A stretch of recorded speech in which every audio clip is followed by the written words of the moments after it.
Hello, I'm Solange. At Christmas, my mother told me not to ruin the vibe because someone didn't like my energy. 3 days later, she asked me to cover the house taxes, again, so I stopped paying. I stopped showing up. And suddenly, the people who told me I was too much couldn't function without me. They erased me from the family video, cropped me out of the photos, replaced me at the dinner table with the man who once ghosted me. But what do you do when the people who raised you rewrite you out of their story, on purpose? Would you keep loving them quietly, or finally say something out loud? It started with a text from my cousin Rachel. Excited for Secret Santa this year. I got Uncle Ben again, LOL. I blinked at the message for a second longer than I should have, maybe because I had no idea Secret Santa had even started. Or because there was no follow-up to me, no invitation, no thread, just a casual message as if I'd been in the loop. I opened the family group chat, the one we'd used last year, nothing there since October.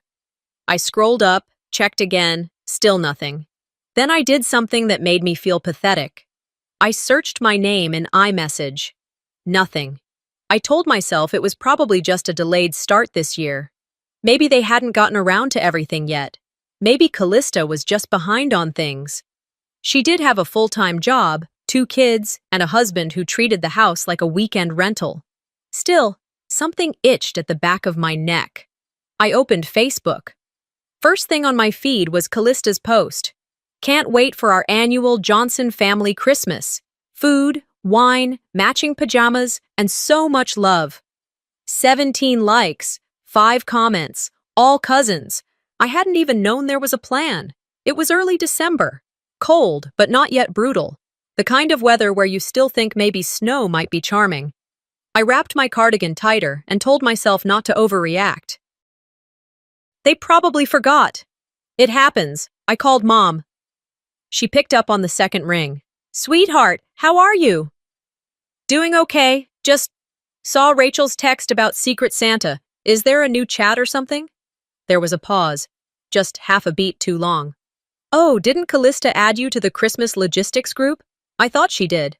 She didn't. Another pause. I'm sure it was just a mistake. Okay. I trailed off. So, am I invited this year? Oh, honey, she said with that voice, half sympathy, half distraction. You've had such a stressful year. Maybe just take it easy, you know. Everyone will understand. That stung more than I expected. Right. Of course. Callista's hosting this year, and you know how she likes things.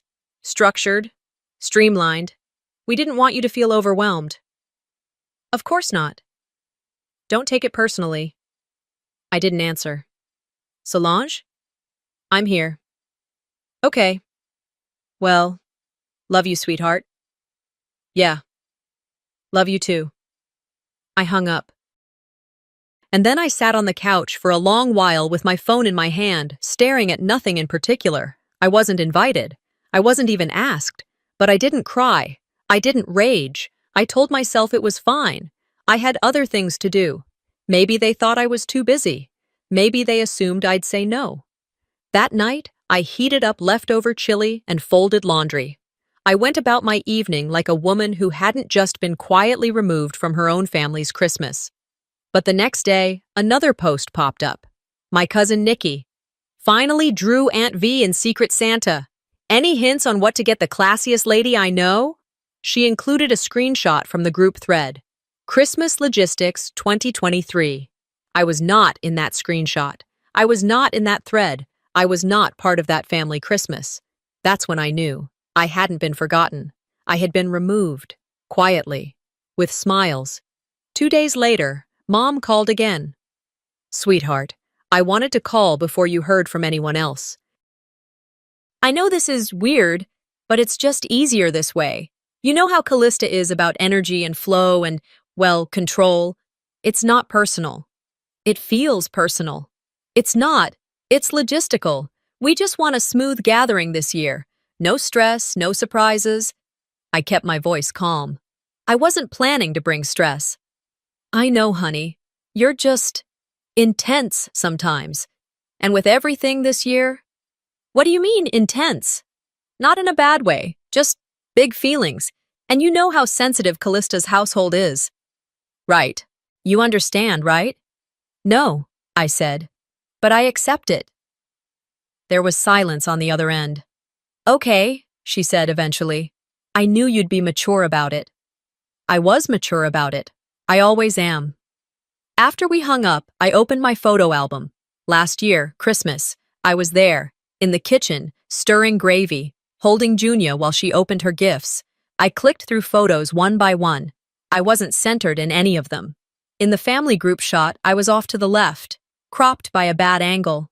My eyes half closed, my hand awkwardly mid-gesture. The year before, same thing, always there, always off to the side. I zoomed in on one image. I was laughing at something. I remember it. Dorian had dropped his wine glass, and I joked he should have stuck to soda. Everyone laughed. Except now, looking at the photo, I wasn't laughing. I was fading, a shadow on the edge of someone else's perfect frame. They liked me best when I was helping. When I paid the catering invoice. When I wrapped the gifts. When I babysat so Callista could take a nap. But the moment I wasn't convenient, I was a problem, a disruption, an energy they didn't want. I closed the album. I didn't feel angry yet, not fully, but I felt something close, like a cold front. I made everything easier, starting with my silence. For the first time in years, I didn't follow up. I didn't call. I didn't ask. I didn't offer to help. I didn't send the annual, need me to bring anything, text. I simply stopped. That silence didn't mean nothing was happening inside. It just meant I was letting the noise come from their end for once. The day after I dropped off the peanut brittle and walked away from Vera's half-open door, I stayed in bed longer than usual. It was a Saturday, overcast, quiet, and the kind of cold that made the hardwood floors feel like stone. I didn't feel the pull to do laundry or check emails. I scrolled my phone slowly, deliberately, waiting for the guilt to creep back in. It didn't. Instead, I found a message from Jenny, an old friend of mine who still worked over at the PR firm where Callista freelanced sometimes. We hadn't spoken much in recent years, but she'd always been warm, direct, no sugarcoating. She sent a simple text. Not sure if you've seen this, thought you should. There was a video attached. I hesitated. My heart picked up the pace. I opened it. The screen lit up with a blurry FaceTime screen, a casual call between Callista and Dorian, her husband. The audio was low, but clear. Callista was walking through what looked like their kitchen, holding her phone at a weird angle. Dorian was off-screen, but his voice echoed, crisp and calm. If Solange comes, the whole mood shifts, he said. Callista responded with a dry laugh. Right? Dorian says her energy is always a little off. The call ended right after that. Just a mundane exchange. No yelling, no venom. But it was like watching someone slice open your name with a butter knife, slow and casual. I replayed it 3 times. Not because I didn't believe it the first time, but because now I had proof. Proof that it wasn't all in my head, that the sidelong glances, the uncomfortable silences, the half-hearted hugs weren't just figments of my overactive mind. They talked about me like I was a problem to manage, not a person to invite. What made it worse, neither of them hesitated. No one said, that's unfair, or she's family. Just agreement, like it had been discussed before. I put the phone down and stared at the ceiling. My apartment was quiet. The type of quiet that you usually savor, but today it felt like abandonment pressed into the drywall. By the afternoon, I'd walked to the corner market, grabbed a coffee, and wandered through aisles without buying anything. I needed to move, to shake the heaviness off. When I came back home, there were no new texts, no missed calls, except one from Mom. Can you stop by tomorrow? I have something for you. No context, no warmth, just logistics. I hesitated before replying. Then I typed, sure. The next day, December 23rd, I baked. I don't know why. Maybe habit. Maybe I still believed deep down that kindness would earn me a spot back in their orbit. I made peanut brittle from scratch, the way Grandma used to do it, stirred the sugar, butter, and vanilla until it bubbled, poured it onto a wax-lined tray, and let it cool until it cracked perfectly in hand. I packed it in a red tin with a green ribbon. Then I drove to Vera's house. It was around 4 in the afternoon, light fading already. The neighborhood looked like a Christmas card, twinkling lights, wreaths, candles in windows. Her front porch was decorated, as usual, but this year there was a sign hanging above the door. Family only beyond this point. My jaw tightened. I ignored it. I rang the bell. A few seconds passed. Then the door opened halfway. Vera stood there in a maroon sweater and gold earrings, hair done, makeup precise. Her eyes flicked to the tin in my hand, then back to my face. "Oh, Solange. I wasn't expecting you. You asked me to stop by." "Oh, right. Yes. Well, listen, honey." She leaned slightly against the doorframe, not inviting me in. "I know you mean well, but please, don't ruin the vibe this year." I blinked. "Excuse me?" She gave a tired smile, like this was an inconvenience she was trying to smooth over. "Silas just got here, and you know how sensitive he is to energy." "Energy?" "He doesn't like tension. We want a peaceful evening, low stress." I looked past her into the house. The lights were dim, soft music playing inside. I saw Callista's boys running through the living room, matching sweaters, Callista holding a wine glass and smiling. So this was what low stress looked like. A Christmas without me. Because I was too much, too present, too inconvenient. I held out the tin. "I made this." "Oh, Solange." She didn't take it. "I just don't think it's a good idea." "You showing up?" "Callista has her hands full. And Dorian's been saying—" "Well, never mind what he's been saying." "Tell me." She sighed. "It's not about you. It's about harmony." "He doesn't like my energy." She didn't respond. I stepped back. My hands didn't shake. I didn't cry. "I get it. We still love you, sweetie. You just make it hard sometimes." I placed the tin gently on the porch railing. "Then I'll make it easier." I turned, walked back to my car, and drove away without checking the rearview mirror. I didn't feel rage. I felt something colder than that. Certainty. They had made a choice. And now, so would I. I wasn't vanishing. I was documenting the silence. Christmas morning started like any other Sunday for me. Quiet. Still. A little too still, if I'm being honest. There was no rush to get out of bed, no one waiting for my homemade cinnamon rolls, no laughter echoing down a hallway. I laid there a while, staring up at the ceiling, my phone face down on the nightstand like it might bite me. Eventually, I reached over and flipped it. 2 notifications blinked on. One from my bank confirming a canceled payment, the other from Facebook. I opened the Facebook one first. Callista had posted at 7:03 a.m., a full-blown Christmas collage. So proud of everyone who helped make this year's holiday magical. Grateful for our family's generosity and spirit. My breath caught in my chest. The post was full of pictures. Callista in a velvet dress, Vera next to Silas in matching red sweaters, Dorian lifting Junia up by the arms in front of the tree I helped pay for, the lighting I coordinated, the catering menu I helped Callista review over the phone 3 weeks ago, pretending like I didn't notice she'd been avoiding looking me in the eye through FaceTime. She tagged everyone, Vera, Dorian, even her old college roommate from California who came to visit. Not me. My name wasn't there. Not in the photos, not in the caption, not in the little heart emojis she sprinkled between each paragraph. You don't realize how loudly absence speaks until someone erases you in public. I scrolled through the album slowly.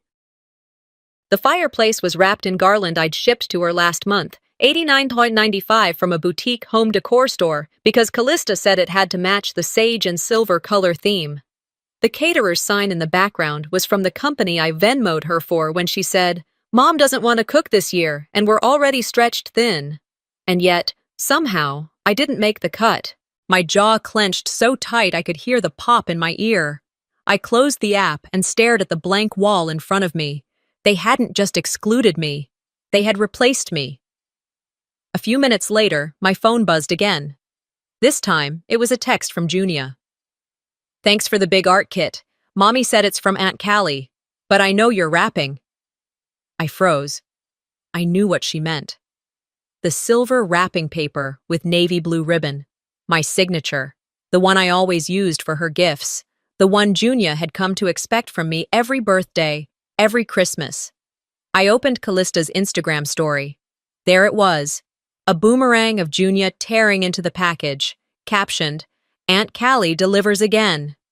My handwriting was visible on the tag, still in cursive, still careful, still mine. I could feel my throat tighten, but I didn't let it close me up.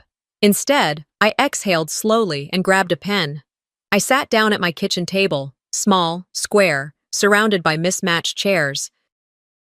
The sunlight through the window hit the bills I hadn't yet opened. Next to them, I pulled out a yellow legal pad and began to write. Holiday, 2023.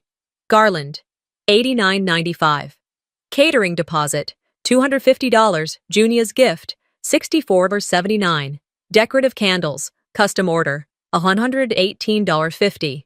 That was just the past 3 weeks. I opened my laptop, opened a spreadsheet, made columns, started from 2018. I went line by line through old statements, mortgage top-ups, groceries I covered when Dorian was between jobs, utility bills when Mom said she was waiting for the next Social Security check. It wasn't just money. It was memory. It was time. It was emotion. And in every photo album, every thank you post, every warm toast over eggnog, I was an invisible line item. I pulled up Christmas photos from 2019. There I was, in the kitchen, stirring green beans, the only one not in heels or lipstick. In 2020, I was holding Junia on my hip while Callista posed with Vera for their annual holiday legacy shot. In 2021, I wasn't even tagged in the group photo, just a blur behind the centerpiece I helped arrange. Always there, always blurred. I looked back at the spreadsheet. I had only filled out 2 years, and already the total was over $18,000. That's when I asked myself a question I had never dared to speak aloud. What if I just stopped? Not loudly, not dramatically, just stopped. I opened my online banking portal. First, Vera's house electric bill. I clicked Manage Autopay and selected Cancel. Second, Junia's school tuition. That one stung. I hesitated, but I clicked Stop Payment. Third, the property tax reminder for the house Callista and Dorian were living in, still technically under Vera's name, but I had been covering the quarterly payments since 2018. Gone. No more quiet wiring. No more silent contribution. If they wanted a vibe without me, fine. Let them have it with their full bills, too. I wasn't going to ask them to thank me. I just wanted them to feel what it was like when I disappeared, not just from pictures or parties, but from their comfort. I reopened the spreadsheet. This wasn't a petty record. It was an archive, because one day, if they ever turned around and said, "We never asked you to do all that," I could say, "You didn't have to." My cursor hovered over the Save button. I renamed the file, Family Investments, Unpaid. And then I closed the laptop. No tears, no rage, just resolve. I had said no. For the first time, and I meant it. The moment I hit send on that message to Vera, just 4 words, not this year, something in me clicked into place. Not satisfaction, not vindication, just stillness, a new kind, like a door had shut, and I wasn't going to open it again just because someone knocked twice. That was the morning after Christmas. Portland was drenched in that gray, heavy sky the city wears like a sweater all winter. I made tea. Sat in my kitchen in silence. And for once, I didn't check my phone every 5 minutes. Around noon, I did glance at it. No reply, not even the little read notification. Fine. I stepped away from the table, grabbed the laundry basket, and moved through the motions of the day. Wash, fold, stack, vacuum, nothing special. But in every quiet corner of the apartment, I could feel it.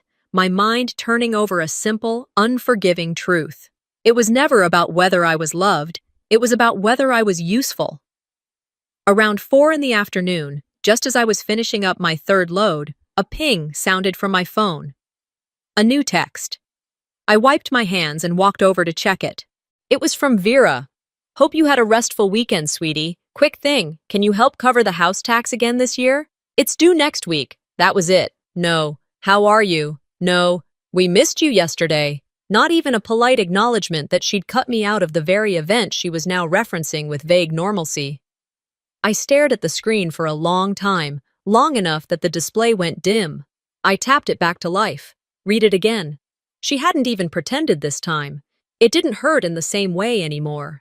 The ache was still there, sure, but now it was sharpened by clarity. This wasn't a misunderstanding. It wasn't miscommunication or family stress. This was who she was, who they all were, and who they had decided I was. Not a daughter, not a sister, not an aunt, a line item, a walking credit line. I closed the message and opened my banking app. I hadn't looked at my account closely in weeks, not since I started canceling the auto payments. But something was nagging at me now. Scrolling through the December activity, I saw a small deduction labeled Loan Payment Secure Pay. I frowned. That wasn't mine. I tapped into the details, a $72 minimum payment, scheduled monthly. Then it hit me. 3 years ago, Vera had called in tears, said she needed help co-signing a small personal loan, something about emergency plumbing in her condo and a miscommunication with the insurance company. She said it would be for 1 year, tops. She'd make every payment. I'd just be the name to get it through underwriting faster. She promised. I hadn't thought about it since. I called the bank. 30 minutes on hold, 3 security questions, and 1 very direct conversation later, the woman on the phone told me what I already suspected. Yes, Ms. Flores, she said politely. This loan is still active. Minimum payments have been made monthly from your account ending in 6118, and no one's tried to close it? There have been no requests to modify or settle the loan in full. Of course not. I thanked her and hung up. I walked to the printer, pulled out a clean sheet, and printed the statement. Another receipt for the file. Back at the table, I opened my spreadsheet, titled Family Debts, Documented. I scrolled to the bottom and added a new row. Loan, 2020. Vera. Status, active, balance, $2,360. Paid by Solange. And then, next to it, I typed, still on me. I sat back in my chair, looked out the window. A neighbor across the street was stringing up lights on their fence, despite Christmas being over. The wind was tugging at the cords, pulling them loose. It felt symbolic. I had spent years tying things together, making them neat, smooth, presentable. And just like that, every knot I had tightened had been undone behind my back. Not by time, by choice. I didn't feel like crying. I didn't feel like yelling, but I felt like moving. I stood, walked into my bedroom, and pulled open the bottom drawer of my dresser. There, under a stack of old calendars and postcards, was a shoebox. Inside, receipts, notes, random bits I had saved over the years for reasons I hadn't been able to name until now. A hand-scrawled IOU from Callista, dated 2019, when she borrowed $500 to cover Junia's school registration. A Venmo request she never fulfilled. Screenshots of texts asking me to just float this month's utilities.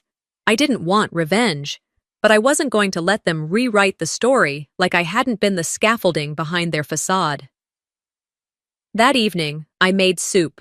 Ate in front of the TV, some old cooking show rerun humming in the background, and then, before bed, I opened my phone again. I pulled up Vera's message, read it slowly. Hope you had a restful weekend, sweetie. Quick thing, can you help cover the house tax again this year? It's due next week. I typed a reply, thought about saying, after cutting me out of Christmas, you have the nerve to ask for money? Or, no one remembered me, but you remembered my account number? But I deleted all that and typed just 4 words. Not this year. I hit send. No emoji, no follow-up, no soft landing. I placed the phone face down on my nightstand, crawled into bed, pulled the covers to my chin, and for the first time in years, I slept through the night. I didn't threaten them, but I made it clear I wasn't invisible anymore. The morning after I replied to Vera's tax request with 4 short words, I made myself a cup of black coffee and sat in front of my laptop like I would any other Monday. I didn't feel triumphant. I didn't even feel relieved. What I felt, more than anything, was tired. Not the kind of tired that sleep fixes, but the sort that builds over years, slow, quiet, bone deep. It was December 27th.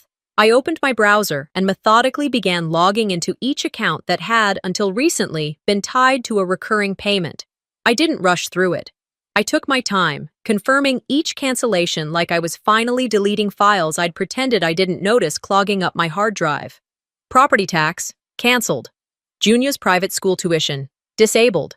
Vera's electric and gas bills, removed from autopay. No explanations. No heads up. I left the systems to notify them, just like they'd left me off the Christmas invite list. I sat back, closed the laptop lid gently, and stared at the corner of my living room where the Christmas tree would have stood, if I'd bothered to put one up this year. A couple hours passed. I swept the floor, wrote 2 emails I'd been avoiding, ate an egg salad sandwich. Around 3 in the afternoon, just as I was considering taking a walk to clear my head, my phone buzzed. It was a message from Lydia, an old college friend turned acquaintance. "Girl, did you see Callista's post on LinkedIn? You might want to." I clicked the link she sent. There it was. Holiday coordination this year was such a beautiful challenge. Proud to have covered costs, logistics, and food for 18 guests. Grateful to my family for trusting me with the vision. I read it again, then again. The words blurred slightly, not from tears, but from disbelief that still, somehow, managed to surprise me. I had paid the deposit for the caterer. I'd ordered the garlands, the candles, even printed the place cards Callista had forgotten to finish. And now, here she was, polishing herself for the professional world, taking credit for it all. I took a screenshot, saved it in a folder I'd renamed earlier that day. Documentation. That folder already held screenshots of texts asking me to just cover this month's groceries, Venmo receipts from Thanksgiving, and that one email from Vera back in April. I don't like to ask, but Callista's car needed repairs, and you know how they've been struggling lately. I was building my own record now, a history no one else was going to write for me. I leaned back in my chair, eyes on the ceiling. Memories started unspooling, one after the other, like a reel I'd tried for years to store in the back closet of my mind. Callista accepting that community award in 2020 for her dedication to family service. The nomination letter, written by Vera. The funding for the event, quietly donated by me. The time Vera hosted her church friends and introduced Callista as the glue that keeps us all together. I had stood in the kitchen for 2 hours that night, elbow deep in sink water, scraping casserole dishes clean. Then there was Dorian, raising his glass at Vera's 65th birthday dinner. "Here's to the women who keep this family running, my wife and my mother-in-law." I'd been standing behind them, holding the cake. People didn't applaud me because they couldn't see me, and they couldn't see me because, somewhere along the way, I'd taught them I was fine being overlooked, as long as things got done. That changed now. Not because I wanted their praise, but because I no longer accepted their erasure. I opened my laptop again. The spreadsheet I'd started, titled 2023 Contributions, was growing by the hour. I had broken it into tabs by year, listed every expense I could verify, copies of receipts, amounts, purposes. Medical copays for Silas when he fell and sprained his hip. Camp registration fees for Junia. Back-to-school shopping trips. Callista said she was too stretched to handle. I didn't add emotional labor. I didn't count the calls I'd answered when Vera cried over nothing, the errands I ran when Dorian was too busy, the weekends I gave up to babysit so Callista could get her nails done. That kind of labor was invisible by design, and I was done making myself smaller to fit the mold of a good daughter or generous sister. I opened my email and composed a new message, subject, 2023 Contributions, for reference.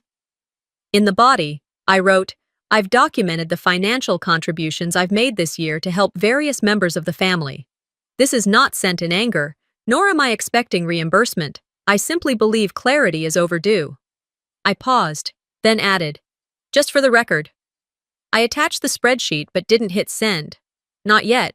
Instead, I saved the draft. Later that evening, I took a walk around the block. The air was brisk, biting even, but I welcomed the chill. It kept me awake, present. As I turned onto my street, I noticed the message notification icon blinking on my phone. Not a new message, just Vera's earlier one, still unanswered. No follow-up, no apology, just silence. The same silence she'd given me after I said, "Not this year." And for once, I was grateful for it. Because now I understood something I should have realized a long time ago. They never missed me. They missed what I gave. They missed the convenience, the coverage, the cushion. But me, the person, I had always been just a ghost in the room. Not haunting anyone, just helping. I didn't raise my voice. I picked up a pen. That night, I sat at my kitchen table with the soft hum of the heater clicking in and out behind me, working on my document titled "A Year of Silence." It wasn't for publishing, at least not yet. It was for me. A place to lay down the receipts they'd never thank me for and the absence they thought I wouldn't notice. I was up until nearly 2 a.m., eyes heavy but my mind racing, listing memory after memory like I was unpacking a house I never knew I'd lived in. At some point, I dozed off with the laptop still open, and when I woke up, my neck hurt and the coffee pot was still half full from the night before. I stretched, made a fresh pot, and checked my phone. December 28th, 2 days post-Christmas. A new message notification blinked from Angie, a family friend who used to go to church with Vera and still sent me holiday cards, even after she stopped inviting me to brunches. "Just got your mom's card. Thought you'd want to know." Attached was a picture of a thank you card, thick ivory cardstock. My handwriting on the return address, because I'd bought that whole damn stationery set for Vera 2 years ago at a boutique in Eugene. The note was short but cheerful. "Thank you for being part of our beautiful Christmas this year. Your presence reminded us what family really means. Love, Vera." I stared at it, then blinked. Beneath the message was Angie's caption.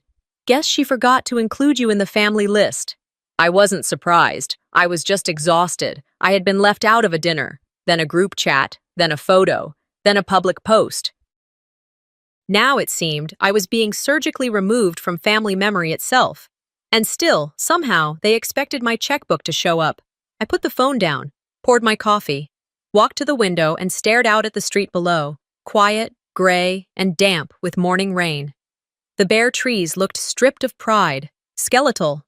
Maybe that's what it was like to be a woman in my family who didn't play along. Not disowned, just slowly whittled away until your name stopped being said aloud. Later that afternoon, as I was folding some laundry I'd neglected the day before, my phone buzzed again. Unknown number. I nearly ignored it, but instinct nudged me to answer. "Hello? Solange?" His voice was like hearing the hum of a song I hadn't meant to remember. "Beaumont?" He hesitated, then chuckled like we were old friends who'd lost touch over time instead of heartbreak. "Yeah, I didn't expect to hear your voice again either. Just wanted to say, I saw your family last weekend." Christmas dinner. It was intense but elegant, I guess. I didn't respond right away. My grip on the phone tightened slightly. "They invited you?" "Yeah. Vera sent a note, said she was pulling together a quiet group, said you'd probably be out of town." I laughed. Not the kind you share with someone, the kind you let slip when something ugly finally confirms itself. Nope, I was in town, very much uninvited. He didn't apologize. Of course he didn't. "Well, it was good seeing everyone again. Even Callista, she looks the same." "Of course she does. Plastic doesn't age." "Anyway," he said, "didn't mean to stir anything. Just thought I'd say hey." "Hey," I echoed. "And now you've said it." I hung up before he could add anything else. I stood in the middle of my kitchen with the phone still warm in my hand, and for a moment, I felt 25 again. Back in that coffee shop when he told me I was too much, that I loved too loudly, felt too deeply, needed too consistently. Except I hadn't heard it from him. I'd heard it from Vera, fed into his ears behind my back, planted like a seed. And now here he was, comfortably seated at the family dinner I'd been deliberately excluded from. Smiling with the women who'd once called me dramatic for crying when he left without explanation. I opened my laptop again, pulled up the draft email I hadn't sent, scrolled to the bottom, typed one more line, invited the man you helped them destroy you over, just for optics. Then I closed it. This wasn't just negligence. This was choreography, a coordinated dismissal dressed as holiday planning. I poured a fresh glass of water, sat back down, opened a new document. Title: A Year of Silence, What They Didn't Want You to Know. I wasn't planning to post it anywhere. Not yet, but it was mine. I wrote for hours, line by line. The nights I left work early to pick Junia up from school when Callista couldn't deal. The gas money I sent Vera when she claimed Silas's social check was delayed. The dress Callista wore to Junia's piano recital that I bought under my Amazon Prime account because she said hers was maxed out again. And I wrote about that night when I was 29 and had a miscarriage alone, because I didn't tell them, because I knew they'd say it was my fault for not settling down sooner. That loss never made it into the family record either, but it lived in me, like all the other things they refused to carry. I wasn't looking for revenge, I was looking for record. The next morning, I got up before sunrise. There wasn't much sleep to rise from, but the quiet was still welcome. I sat at the kitchen table with a mug of peppermint tea and my laptop open, the glow from the screen the only light in the apartment. The folder labeled documentation was growing, but so was something else, a steady, humming awareness that things weren't just bad, they were coordinated. Around 9 a.m., I heard my phone buzz on the counter. I walked over, expecting spam or silence. Instead, it was a Facebook tag. Cassie, an old neighbor from back when I still lived near Vera, had tagged me in a comment. Thought you'd want to see this. Kinda weird without you in it. The post was public. A family album titled Johnson Family 2023. Callista's name stamped right there. I clicked on it. At first glance, it was predictable. Kids smiling with gingerbread houses. Vera and Silas standing next to the tree in those matching cable-knit sweaters Vera wore like a uniform. But as I kept scrolling, the predictability twisted. There were photos from this year, yes, but also from last year. Photos I remembered being in. Photos I knew I had posed for. And yet, I wasn't there. One group shot had a noticeable gap on the far right, like someone had been cropped out. In another, the lighting was off just enough to blur the edge, where I'd stood holding Junia. If memory served me right, I froze. Did they crop me out? I refreshed the page, hoping my mind was playing tricks. But no. It wasn't confusion. It wasn't coincidence. It was editing. Intentional, calculated, and cruel. My phone buzzed again. This time, it was a voice message from Junia. Hi, Auntie. They showed a video at dinner. You weren't in it. Why? Her voice was small, unsure. A child caught in a storm she couldn't name. I didn't respond right away. I sat down on the couch and replayed her message 3 times. I didn't cry, but something inside me tightened. A thread that had held so many disappointments neatly in place began to unravel. 10 minutes later, Junia texted again. Grandma made a toast. She said not everyone knows how to hold a family together, especially people who don't have a family of their own. I gripped the phone harder than I meant to, because that wasn't just a statement. That was a scalpel. Vera knew what she was doing. She always did.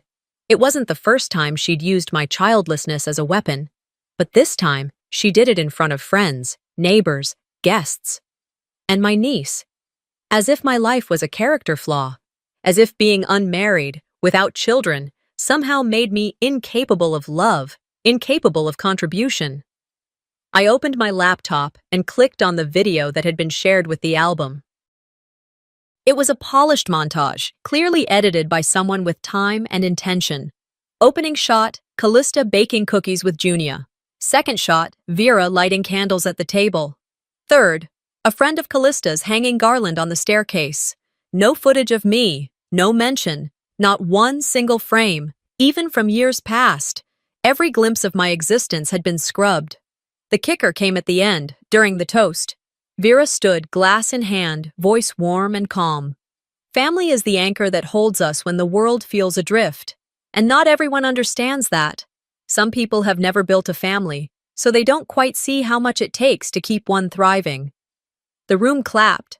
Some people nodded. I sat frozen in my chair, watching the glow on her face as she smiled, full of self-assurance and subtle cruelty. That line, "never built a family," was a dagger. I had tried. I had been engaged once, lost a pregnancy once, but those weren't things my family cared to remember. They were things they used as evidence of my insufficiency, of my otherness. I stood, walked over to my printer, and printed 5 screenshots. The cropped photo, the post, Junia's message, the album cover, Vera's quote from the toast. Then I returned to the living room and pinned them to the corkboard above my desk, right next to the spreadsheet of 5 years' worth of payments and contributions. This is what they gave me, so this is what I give back. I sat down, opened my browser, and searched for a basic video editing tool. Nothing fancy, just something that could arrange images and clips. I opened a blank project and titled it, The Invisible Daughter. That night, I began recording voiceover notes. Just sentences, phrases, things I'd always thought but never said aloud. They wanted me quiet, not absent, but they never thought about what happens when quiet people stop carrying things. They thanked each other for the Christmas I paid for, then edited me out of it. They didn't forget me, they deleted me. The next morning, I woke up early, lit a candle on the kitchen counter, and kept editing. It wasn't about exposure. Not yet. It was about reclaiming the version of the story they kept trying to erase. My version, not theirs. And if I never shared it with anyone but myself, at least it would be true. Forgiveness didn't mean silence. It meant I finally chose who gets to hear me.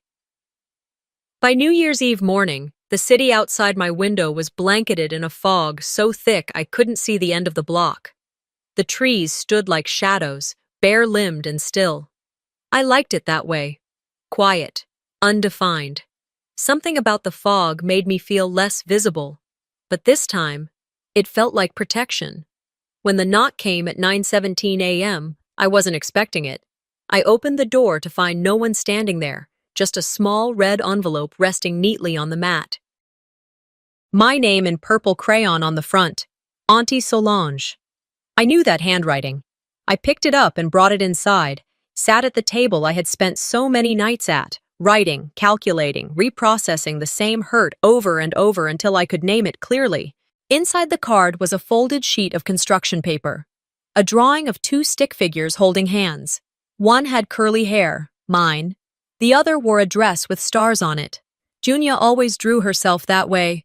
Below it, in uneven writing, I heard them say you ruined everything, but I don't think so. You always made me feel safe. I love you, Auntie.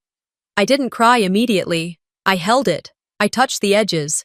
I let the words soak through me like a warm bath after a week of cold silence. Then, without drama or breakdown, tears fell.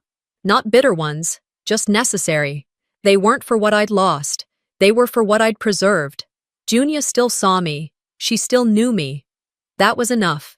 That was more than anyone else in that house had bothered to do. I made tea. I sat with that letter in my lap, one hand gently holding the edge of the page like it might float away if I wasn't careful. Then I stood up, walked to my desk, and opened my laptop. Every file I'd spent the last week organizing was there. Screenshots of payments, cropped photos, a copy of the loan balance, and all the callous thank you posts from Callista, dressed in curated humility. I opened my video software and created a new project. I typed the title slowly. The Cost of Being the Quiet Daughter. It took me hours, not because I didn't know what to say, but because I wanted every sentence to land where it was supposed to. I recorded voiceover snippets, some in one take, others I started and stopped a dozen times. I was never the favorite. Not the beautiful one, not the charming one. I was the useful one. For 5 years, I helped hold together a family that made me feel disposable. They said I was too intense, too emotional, too much. What I was convenient. So this Christmas, I stopped funding the fantasy. And their screams started 3 days later. Each clip sat atop slides of receipts, family photos I'd been cropped out of, and moments captured without me that I had helped make happen. I didn't make the video out of spite. I made it because there was no other record. They'd deleted me from theirs, so I created one where I still existed. When it was finished, I didn't post it publicly. Not at first. I uploaded it to a private blog I'd forgotten I even had, something I used to write in when I was in my 30s, trying to make sense of dating apps and office politics. I titled the entry simply, "A Quiet Life Isn't a Life Without Value." I closed the laptop and went for a walk around the neighborhood. The streets were quiet. A few houses still had lights up, blinking half-heartedly against the fog. One front yard had a sagging, inflatable snowman, its nose slowly collapsing in on itself. I passed an elderly couple walking their golden retriever, nodded, smiled. And for the first time in a long time, I didn't feel like I had to make myself smaller to be polite.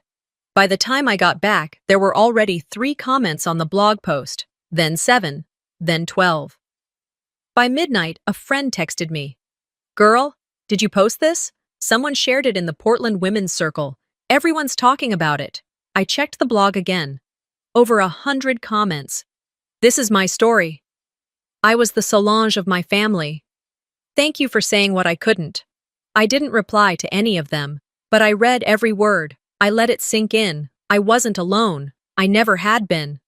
New Year's Day came with a kind of clarity I didn't expect. I woke up early, baked a small tray of ginger cookies, packed them into a reusable bag, and drove to the assisted living center downtown. A few months ago, I had met a volunteer coordinator named Nora through a friend. I had helped wrap gifts once, just for something to do. That morning, I arrived at 10 a.m. cookies in hand, a small Bluetooth speaker tucked under my arm, and a string of paper snowflakes I'd made the night before. There was no grandeur, no applause, just people. Warm, wrinkled hands that clapped when I turned on Ella Fitzgerald. Eyes that lit up when I handed them ginger cookies and called them by name. We laughed. We cried. We danced. One woman, named Shirley, pulled me into a hug and whispered, "You're the first person who's made me feel seen this season." I smiled. I let myself hold her tighter than I normally would a stranger, because that's what real family does. Not the kind who puts on matching pajamas for Instagram. Not the ones who host curated dinners with lighting budgets, but the kind who shows up when it's quiet, when no one's watching. Later that afternoon, as I sat in the car outside my apartment, the radio softly playing holiday leftovers, my phone buzzed again. Vera. I didn't answer. She didn't leave a voicemail. I went inside, kicked off my shoes, and walked over to my desk. I opened Junia's card one more time, ran my fingers along the crayon heart she'd drawn under her name. Then, with a breath that felt final but freeing, I opened the Family Contributions folder on my computer and hit delete. No backups, no archive, gone. Some stories don't need to be rewritten. They just need to end. By January 2nd, the air in Portland had thinned to something sharp and steady. Rain had washed the streets clean overnight, and the morning light coming through my kitchen blinds was soft and golden. Too gentle for the kind of wake-up I received. 14 missed calls. Vera, Callista. One number I didn't recognize, but I knew it belonged to Dorian's work phone. I didn't listen to any of the voicemails. I blocked them all. The act didn't feel dramatic. It felt practical, like hanging up on a robocall. They weren't reaching out to make amends. They wanted something. And I had finally learned the difference between access and accountability. I sipped my coffee slowly. No rush. I wasn't going to let them contaminate the quiet I'd earned. By noon, I logged into my blog out of curiosity. The post with my video had reached over 30,000 views. My inbox was flooded, not just with strangers sharing stories, but with kind, tired women who said they felt seen for the first time. One message simply said, "You said what a lot of us were too scared to." I didn't respond to most of them, not because I didn't care, but because I didn't need to prove anything anymore. I wasn't here to convince anyone of my worth. I was just done hiding it. Word spread faster than I'd anticipated. Callista's PR firm had quietly removed her from a project. Image concerns? Someone leaked in a group chat I wasn't even a part of. Vera's inner circle, the women she used to brunch with every other Sunday, stopped posting family photos with her. The silences they used to weaponize were now circling back on them. But I didn't celebrate. I didn't gloat. I just kept breathing. I went grocery shopping, took out my trash, cleaned my bathroom. The rhythm of normal life was a strange comfort. The next day, an envelope arrived, this time yellow with stars drawn in blue marker. I knew that art style anywhere. Inside was another card from Junia. Mom is mad, but I told her I want to see you again. I told her you're still my family, even if she says no. The handwriting was wobbly, but the heart was steady. I sat on the couch with that note in my hand and let the ache come without resistance. It wasn't grief this time, it was longing. A longing that didn't demand, that didn't chase. I wiped my cheeks and placed the card beside the first one. Later that evening, I received an email from Vera. Subject line, starting fresh. The tone was polished, formal. Solange, I know the past few weeks have been difficult for all of us. I've done some reflecting. I would love for us to reconnect. Perhaps we can meet for brunch this Sunday. I believe it's never too late to start over. I read it 3 times. There was no apology, no mention of the omissions. No acknowledgement of the video, the photos, the decades of silence when it wasn't convenient to have me around. Just a brunch invitation, an attempt to sweep up the ashes without asking who set the fire. I clicked reply, typed one line, "Thank you for your message. I've moved forward." And I meant it. That Sunday, while they probably gathered somewhere with curated smiles and cautious words, I took a walk through Irving Park. It was cold, but the sun was trying its best to show up. A small group sat nearby on picnic blankets, sipping from thermoses and laughing like they hadn't rehearsed it. I watched them for a minute, not with jealousy, but with recognition. That's the kind of space I wanted to create for myself. Not loud, not curated, just honest. Back home, I opened the drawer in my bedroom where I kept a small wooden keepsake box. I hadn't looked inside it since before Christmas. Inside, Junia's 2 letters, a photo of me, Vera, and Callista, Christmas 2006. We were standing in front of the old fireplace, smiling like nothing was broken. I turned the photo over and wrote on the back, "I tried." Then I placed it back into the box, shut the lid, and slid it into the drawer. Closure wasn't about burning bridges. It was about building a home on your side of the water and knowing you didn't have to cross anymore. The vibe I built didn't need their approval. It just needed to include me. Sometimes the deepest kind of freedom comes not from forgiveness, but from choosing where your energy belongs. This wasn't a story about revenge. It was about reclaiming dignity, drawing a line, and learning that silence can be louder than shouting. Have you ever been quietly erased by your own family? What did you do about it? If this story hit home, leave a comment below, and don't forget to subscribe for more real-life stories that speak what others are too afraid to say out loud.